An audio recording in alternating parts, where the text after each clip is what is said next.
Assalamu alaikum. Last night, during my Isha prayer, something happened. I'll share you shortly, inshallah. Someone nearby was speaking so loudly that I couldn't even focus on my recitation. At first, I felt angry and even asked Allah to punish him.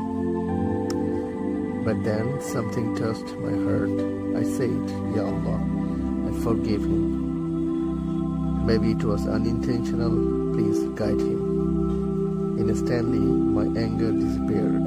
I felt a deep peace, calmness, and true satisfaction in my prayer. That's the power of forgiveness.